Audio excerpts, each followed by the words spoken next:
Hello, എൻ്റെ കയ്യിൽ ചീപ്പ് ഉണ്ടായിരുന്നു, കണ്ടായിരുന്നോ? എടോ തൻ്റെ കയ്യിൽ ചീപ്പ് എങ്ങനെയാണ് ഞാൻ കാണുന്നത്? കണ്ടില്ലേ? ഞാനിപ്പോൾ ഇവിടെ ചീക ചീപ്പാന്ന് എന്ന് പറഞ്ഞാൽ എന്നോട് ചോദിച്ചാൽ പറ്റുമോ?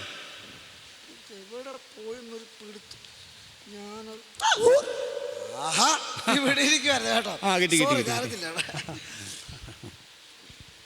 ആരാ മനസ്സിലായില്ലല്ലോ? മനസ്സിലായില്ല? ഞാൻ ആ കറവക്കാരൻ്റെ ആയപ്പൻ്റെ മോനാ. കറവക്കാരൻ്റെ ആയപ്പൻ്റെ മോനാ. കറവക്കാരൻ രാജപ്പന്റെ മകൻ രവി. എടാ നിനക്ക് എന്നെ മനസ്സിലായോ? ഇല്ല. എടാ സുഗുണൻ. എന്റെ പൊന്നെ സുഗുണ കൊടുക്ക്. എന്റെ പൊന്നെ നീ ഗൾഫിൽ നിന്ന് വന്ന്. ഗൾഫിൽ ഞാൻ 2-3 ആഴ്ച ഇവിടെ ഒന്നും പറയണ്ട. ഗൾഫിൽ നിന്ന് വരാൻ കാരണം വല്ലതും? നമ്മുടെ ജോൺസന്റെ കല്യാണത്തിന് വന്ന ഞാൻ. നിന്നെ ഇവിടെ കണ്ടില്ലല്ലോ. ഓ ഞാൻ വന്നില്ല. എടാ ഗൾഫിൽ കിടക്കുന്ന ഞാൻ വിളിച്ചു, പിന്നെ നാട്ടിൽ കിടക്കുന്ന നിനക്ക് വന്നാലെന്താ? തിരക്കായിരുന്നു അറിയാം. പറഞ്ഞായിരുന്നു ജോൺസൺ തിരക്കാണെന്ന്. അല്ല നിന്നെ കല്യാണം വിളിച്ചില്ല. അതൊക്കെ പോട്ടെ, നീ കല്യാണത്തിന് വരണമായിരുന്നു. എടാ അവിടെ അടിക്കാൻ ഇഷ്ടം പോലായിരുന്നു.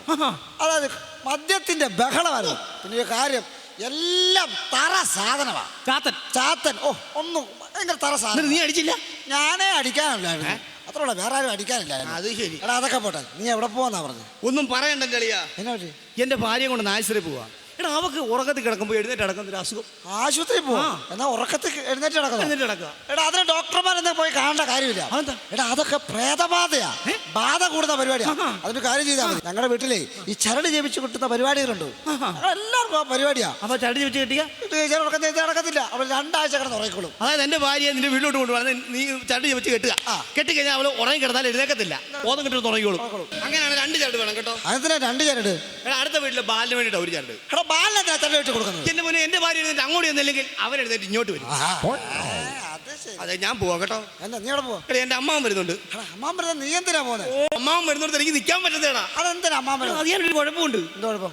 എന്ത് സംസാരിച്ചാലും ആ സംസാരത്തിനിടയ്ക്ക് പിടുത്തം പിടുത്തം ഇത് പറഞ്ഞുകൊണ്ടിരിക്കും. എന്ത് പറഞ്ഞാലും പിടുത്തം പിടുത്തം. അതിനാ നീ കൂട്ടു നിൽക്കും. ഇവിടെ ഞാൻ കൂട്ടു നിൽക്കത്തില്ല, എനിക്ക് പറ്റത്തില്ല. ആൾക്കാർ തല്ല. നീ ഇപ്പം നിന്റെ പോലെ തല്ലാതെ ഞാൻ കൊള്ളു. ഞാൻ പോയി കേട്ടോ. അപ്പൊ നിന്റെ അമ്മാവനെ ഞാൻ സഹിക്കണം. കുഴപ്പമില്ല, സഹിക്കാൻ.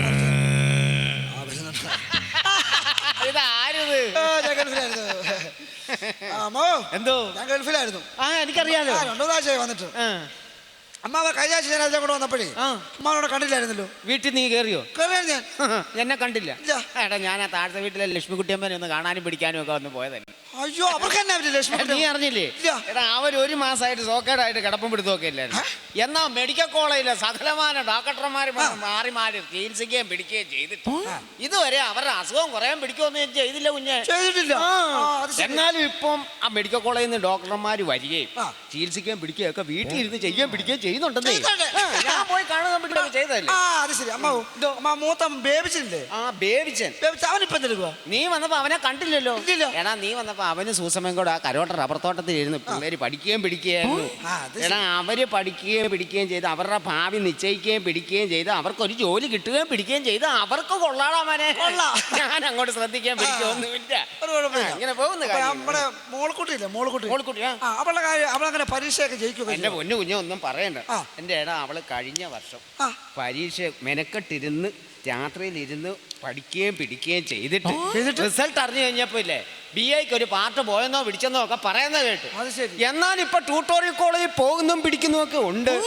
ഇവിടെ അവരുടെ ട്യൂട്ടോറിയൽ വാദ്യമാരാണ് പഠിപ്പിക്കാനും പിടിക്കാനും ഒക്കെ വേഗം എടുക്കലാണ് അവരെന്ന് പറയുന്നത്. ഇനി എങ്ങനെയാലും അവിടെ കല്യാണം നടത്തുകയും പിടിക്കാനും. എന്റെ പൊന്നു കുഞ്ഞെ ഈ എറണാകുളത്തിൽ നിന്ന് ഈയിടെ ഒരു ചെറുക്കനും എല്ലാരും കൂടെ വന്ന് പെണ്ണിനെ കാണുകയും പിടിക്കുകയും ചെയ്തായിരുന്നു. ഞങ്ങൾക്ക് അങ്ങോട്ടൊന്ന് പോകാനോ അവനെ കാണാനോ പിടിക്കാനോ പറ്റിയില്ല. ഇത് തന്നെ എന്നാ ഗൾഫിൽ നിന്ന് വരികയും പിടിക്കുകയും ചെയ്തത്. ഞാൻ 2-3 ആഴ്ചയുണ്ട് ഇങ്ങോട്ട് വന്നോളൂ. എത്ര മാസത്തെ ലീവും പിടുത്തമുണ്ട്?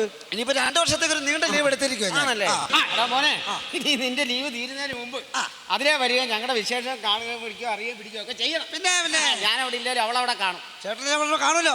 എന്നാ ഒരു കാര്യം ചെയ്യും, ചേട്ടൻ ഇവിടെ നിൽക്കാൻ ഞാൻ അങ്ങോട്ട് പോയി ഇത് കാണുകയും പിടിക്കുക കേട്ട് വരാം കേട്ടോ.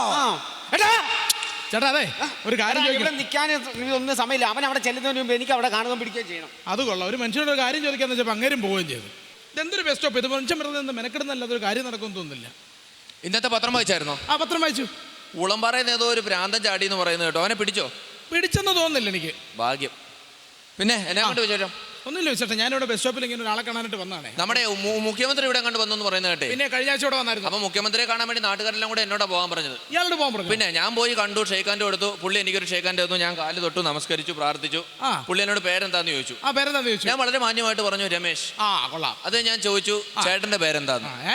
അപ്പൊ അവിടെ നിന്നവരെല്ലാം പറഞ്ഞു എനിക്ക് ഭ്രാന്താന്ന് പറഞ്ഞു. അപ്പൊ ആർക്കാ ഭ്രാന്ത്? ശരിക്കും അവർക്കാണല്ലോ ഭ്രാന്ത് അവർക്ക് തന്നെ. നമുക്ക് അങ്ങനെ ഒരു സംഭവം ഫീൽ ചെയ്യുന്നില്ലല്ലോ. മനസ്സിലായി. വെറുതെ ചെടി നനച്ചുകൊണ്ട് നിന്നാണ് അച്ഛനും അമ്മയും എനിക്ക് ഭ്രാന്താന്ന് പറഞ്ഞു. അതുകൊണ്ട് ഞാൻ വീട് വിട്ട് പോകാൻ തന്നെ കാരണം. ചുമ്മാ ചെടി നനച്ചുകൊണ്ട് അച്ഛനും അമ്മയും ഭ്രാന്താന്ന് പറഞ്ഞു. ആദ്യം അച്ഛൻ പറഞ്ഞു, പിന്നെ അമ്മ പറഞ്ഞു, മൂന്നാമത് പെങ്ങൾ പറഞ്ഞു. അങ്ങനെയായിരുന്നു കാര്യങ്ങൾ പോയത്. കാരണം എന്താ? നല്ല മഴ, കൊട പിടിച്ചോണ്ട് ചെടി നനച്ചു.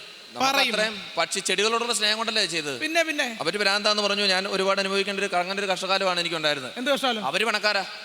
അവര് ക്രിസ്മസിന് 1 കിലോ ബീഫ് മേടിക്കും. പിന്നെ 1 കിലോ ബീഫ് മേടിച്ചാൽ ഒരു 50 പേരെങ്കിലും ഉണ്ടാവും തിന്നാനായിട്ട്. 1 കിലോ ബീഫ് 1 കിലോ ബീഫിന് 50 പേര് വരെ വീട്ടിലേക്ക് വരുന്ന ശേഷം ഒരു പണക്കാരാ അവര്. അതുപോലെ കല്യാണം കഴിഞ്ഞ പെണ്ണുങ്ങൾ സൂര്യനെ നോക്കി ഭയങ്കരമായിട്ട് കല്ലെറിഞ്ഞു. എന്തിന്? പെട്ടെന്ന് രാത്രിയാവാൻ അവർക്ക് ഭയങ്കര ധൃതിയല്ലേ. 3 അച്ഛനുണ്ട് എനിക്ക്. 3 അച്ഛൻ. ഒരച്ഛന് നല്ല കൊമ്പമീശാണെങ്കിൽ മറ്റേ അച്ഛൻ കഷണ്ടിയാ.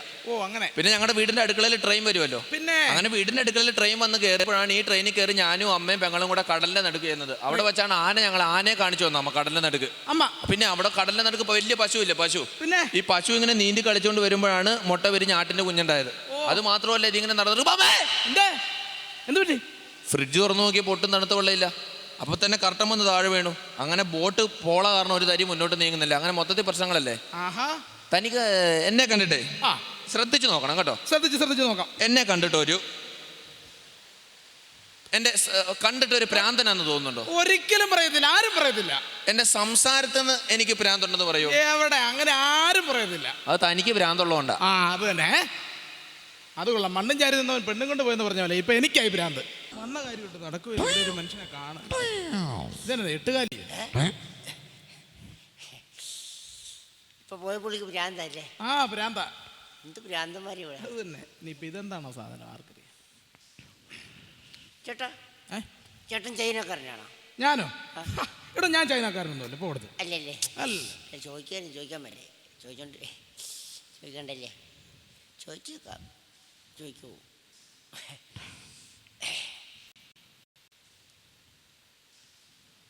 സത്യം പറ, ചൈനക്കാരനല്ലേ? എടോ തന്നോടല്ലേ പറഞ്ഞ ഞാൻ ചൈനക്കാരനല്ല. അല്ലല്ലേ? അല്ല. ചോദിക്കുന്നുള്ളൂ. ചോദിക്കാൻ പറ്റേ? ചോദിക്കുന്ന തന്നെ ചോദിക്കുന്നില്ല. ചോദിക്കണോ? വേണ്ട. ചോദിക്കും. ഇല്ലല്ലോ. ചോദിക്കത്തില്ല. സത്യം ചോദിക്കത്തില്ല.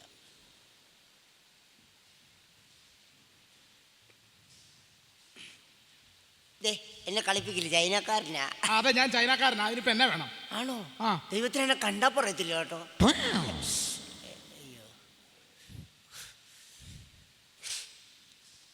സിഗരറ്റ് വലിക്കാൻ പോവാണ്. 2 കൈയുള്ള ഞാനിവിടെ വളരെ ബുദ്ധിമുട്ടി ഒരു സിഗരറ്റ് വലിക്കുന്നത്. പുള്ളി 1.5 കൈക്ക് സിഗരറ്റ് വലിക്കാൻ പോകുന്നു. കാണട്ടെ, നടക്കട്ടെ. ഭയങ്കര സെറ്റപ്പല്ലേ. വലിച്ചേ അടങ്ങത്തുള്ളൂ.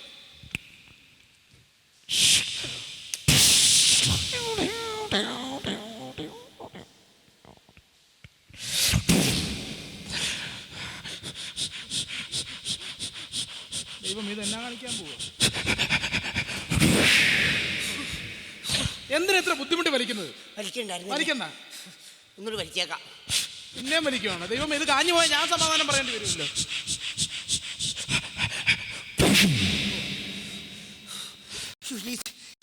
കളഞ്ഞേര് ചേട്ടാ. ഞാനേ 3-4 ദിവസമായിട്ട് ഒരു ബിരിയാണി പോലും കഴിച്ചിട്ട് കുറെ നാളായി. അപ്പൊ എനിക്ക് എന്തെങ്കിലും തരുന്ന വളരെ ഉപകാരമായിരുന്നു. ഞാൻ തരാനോ? തനിക്കോ? എടോ ഈ പാന്റും കോട്ട് ഇട്ടിട്ടുണ്ടെന്നുള്ളത് തന്നെക്കാളും വലിയ തണ്ടിയാ ഞാൻ. എനിക്ക് തരാൻ കാശൊന്നുമില്ല. ചേട്ടാ അങ്ങനെ പറയില്ല ചേട്ടാ. എന്തിനാട്ടെ? എനിക്ക് എന്തെങ്കിലും തന്നോടല്ലേ പറഞ്ഞു. എന്റെ കയ്യിൽ 5 പൈസ ഇല്ല. പ്ലീസ് ബുദ്ധിമുട്ടിപ്പിക്കാതെ പോ ചേട്ടാ. എന്തെങ്കിലും ഒന്ന് സഹായിക്കണേ. ഇവിടെ കൈ കാശില്ലെന്നല്ലേ പറഞ്ഞത്? പിന്നെ പൊന്നിയേട്ടെ. എനിക്ക് തന്നോടല്ലേ പറഞ്ഞ കൈ കാശില്ലെന്ന്?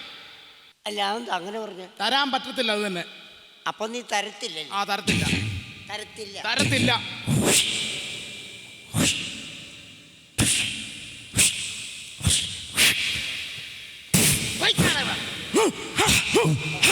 ഇതെന്താ സംഭവം? ഇത് കുംഫു പഠിച്ചിട്ടുണ്ട്. നിന്റെ കുംഫു അല്ലേ? നിന്റെ കുംഫു ഞാൻ ഇപ്പൊ കാണിച്ചു തരാം. എന്താണ് ചോദിച്ച പൈസ? കളിക്കുന്നത് എന്റെ അടുത്ത്.